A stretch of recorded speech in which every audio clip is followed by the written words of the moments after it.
Вот смотрите, купила себе новый прибор, 2 в одном. Кусторез, и если меняется насадка, то садовые ножницы.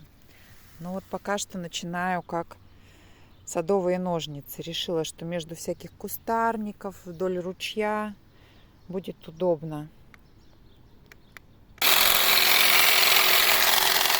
Хорошо здесь по краю пройти.